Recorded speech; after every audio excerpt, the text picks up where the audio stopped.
A well-known novelist named Michael is struggling to finish his new novel as his mind is heavy with burdens. His son Robbie recently passed away in a tragic drowning accident, and Michael fled to Paris to escape and focus on his writing. Meanwhile, his wife named Elaine is standing at the edge of a pool, attempting to face her fear as she remembers how their son died from drowning there. However, she was not able to conquer it this time as she wrapped herself in a robe and heads back inside. After changing her clothes, she gets into a conversation that quickly turns tense. Frustrated, she thoughtlessly tosses her phone toward the sink, but it ends up falling into a pan full of water. When she sees her son's face on the screen just as it goes black, her irritation deepens. On the other hand, a woman named Julia appears to be running late for work. As she's about to leave, she walks past her son's empty bedroom. Julia deeply misses her son, but she promises herself that they'll be together soon. She dashes across the bustling streets of New York and finally reaches her lawyer named Teresa.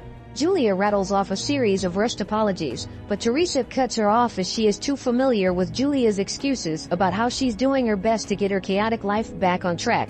Teresa informs her that the judge has permitted a second psychiatric evaluation. Julia is locked in a custody battle over her son due to an unfortunate incident. She insists it was an accident and that she was only trying to save her son's life. However, Teresa stresses that Julia has only one chance to prove her mental stability, and it hinges on this evaluation. Julia's son is currently staying with his father Rick, whom he seems to have a strained relationship with. He tries to involve the boy in his art, but his son doesn't show much interest, and instead wipes his painted hands on a canvas, which irritates the father. Meanwhile, Rick's current girlfriend Sam is more in tune with the boy's mood. She gently cleans his hands and even manages to coax a smile out of him.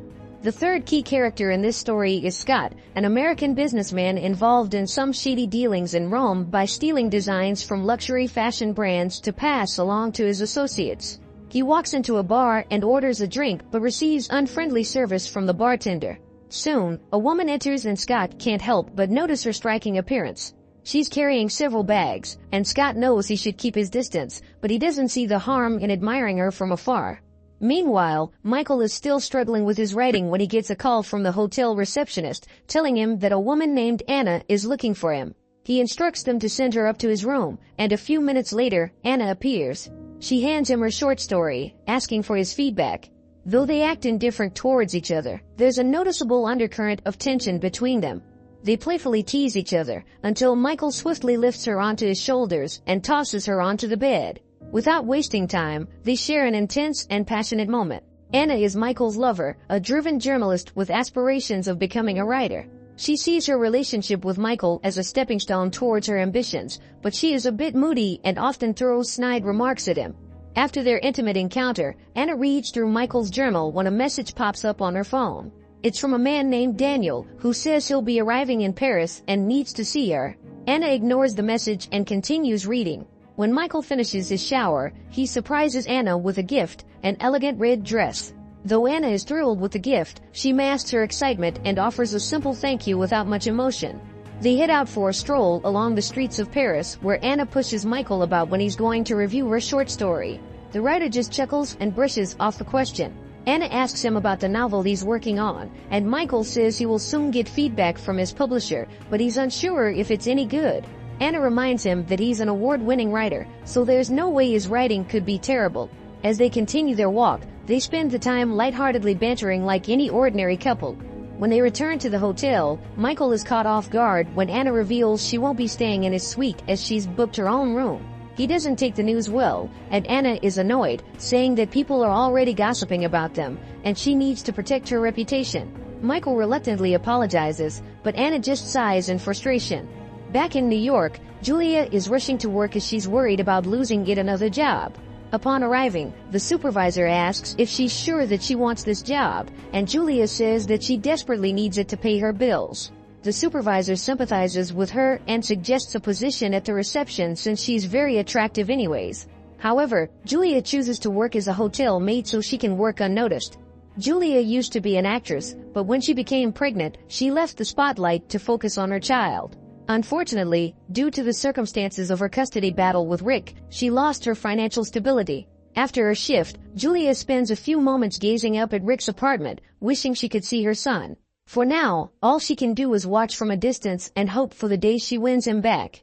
Meanwhile in Rome, Scott continues to observe the mysterious woman.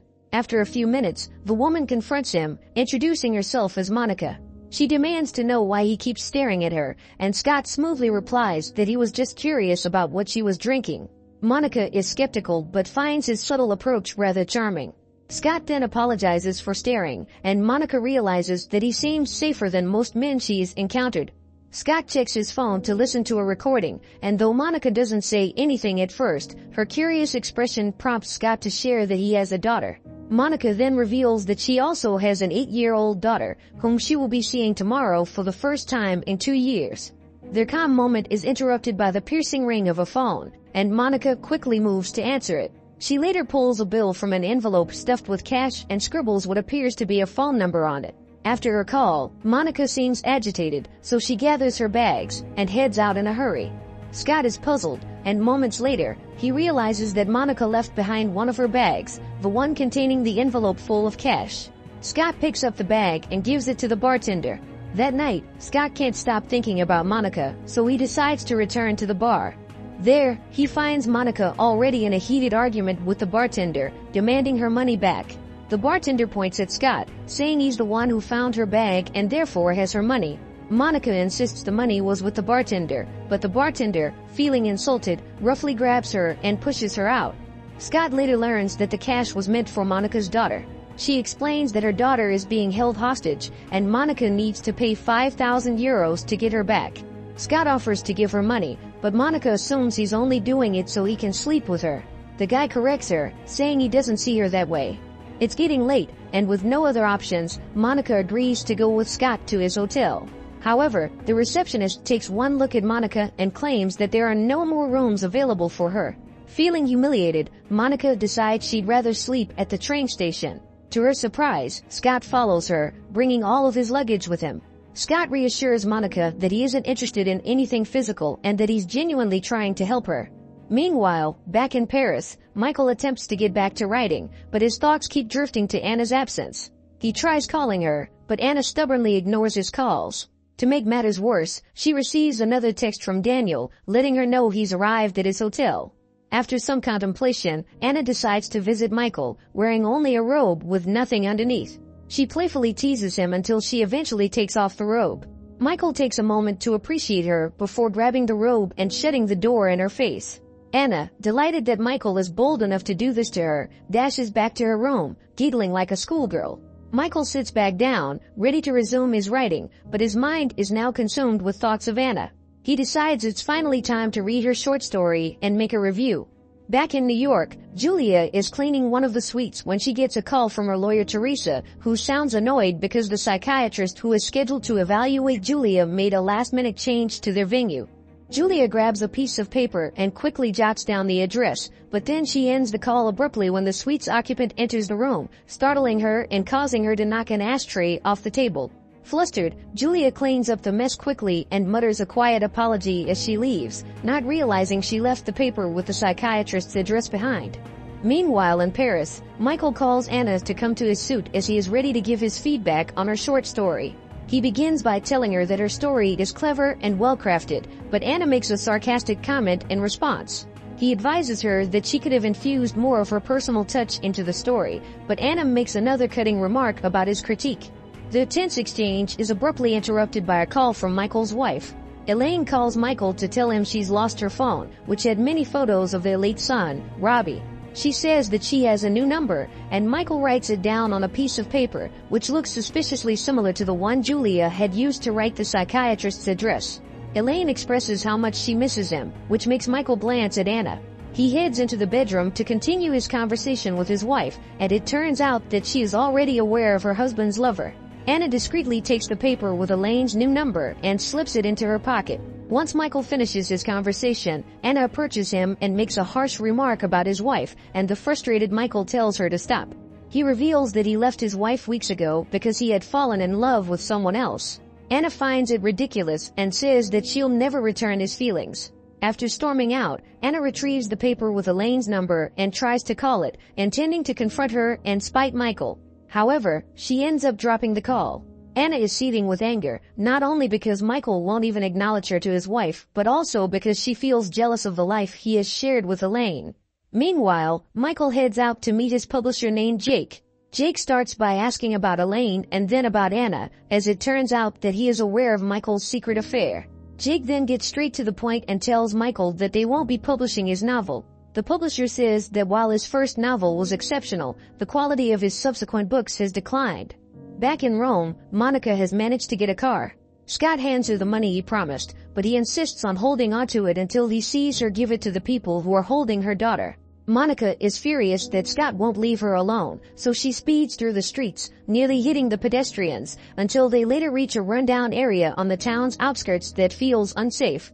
Despite the danger, Scott insists on coming with Monica, and there, they meet Carlo, a member of the Italian mafia. Carlo is impressed that Monica has managed to attract a wealthy American like Scott and sees this as an opportunity to con both of them. He claims Monica owes him 10,000 euros, and since Scott helped her, he now owes him 25,000 euros. Carlo says he won't show Monica's daughter without the money, so Scott takes back the envelope and leaves. Monica is furious and blames Scott for complicating things. She demands her money back, but Scott accuses her of trying to scam him. After he hands over the envelope, Monica quickly searches for the bill where she wrote down Carlo's number, proving that Scott took her money. She angrily drives off and leaves Scott behind. He manages to find a cheap hostel and spends the night alone in the dark, contemplating why he's so determined to help Monica. As a con artist himself, he wonders why he cares about what happens to her and her daughter. However, after listening to his daughter's recorded message one more time, Scott realizes he can't let another parent endure the pain of being separated from their child. Despite his suspicions that this could all be an elaborate scheme to exploit him, he knows he has to make his next move carefully. Back in New York, Julia is preparing to go to the psychiatrist's office. However, she discovers she's missing the piece of paper with the address. She searches frantically for it, but can't find it, and when she tries to call Teresa, she learns that she has run out of calls, so she heads to a store to buy a phone card. Eventually, she manages to call Teresa and explain her situation. Teresa, though still annoyed, urges Julia to hurry. However, the city traffic isn't on Julia's side. When she finally arrives at the office, she is 45 minutes late. The doctor tells her it's considered a no-show and adds that there's no need for her to be evaluated given the previous reports about her actions towards her son. Teresa expresses frustration and confronts Julia on being so irresponsible. She implies that Julia's chances of winning the battle are slim and that it would take a miracle for her to see her son again. Teresa leaves, and Julia is left in despair. Inside the women's bathroom, Julia breaks down as feels like she's done everything she can to fight for her son, yet everything seems to be working against her. She sobs uncontrollably, not noticing another woman in one of the bathroom stalls. It is Sam, her ex-husband's girlfriend. Sam decides to check on her, and Juliet appreciates her kindness. Meanwhile in Rome, Scott finally decides to withdraw enough money to help Monica. He calls Carlo to arrange a meeting, and after a few hours, he walks into one of their hideouts. Monica is already there, as if she was informed about the meeting in advance. Scott hands over the money to Carlo, who looks amused and asks why he is helping Monica. Scott didn't answer and he instead asks for the lady's daughter. This sparks a brief altercation between the three, but then Carlo pulls out his gun and tells Scott that the payment has gone up to 100,000 euros, and if he doesn't pay up, Monica's daughter will end up on the streets. With no other options, Scott and Monica leave the place. Back in Paris, Anna receives a call from Michael, inviting her to breakfast. She declines, saying she's meeting a friend.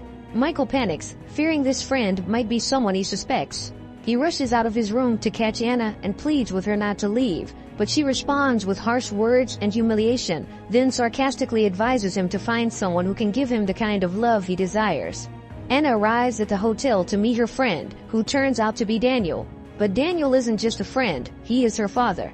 Michael is aware of their immoral affair, that is why he is desperate to stop her. After a few hours, Anna gets dressed and leaves her father who is asleep. She heads back, looking disheveled and conflicted. Upon entering her room, she is taken aback by the sight of white roses. She knows immediately who could have done this and rushes to Michael's room. She asks him why he is showing her kindness when all she has ever given him is her worst side. While she is crying, Michael gently carries her to bed and calms her down. She eventually admits that she hates herself very much and has been projecting her self-hatred onto the one person who genuinely cares for her.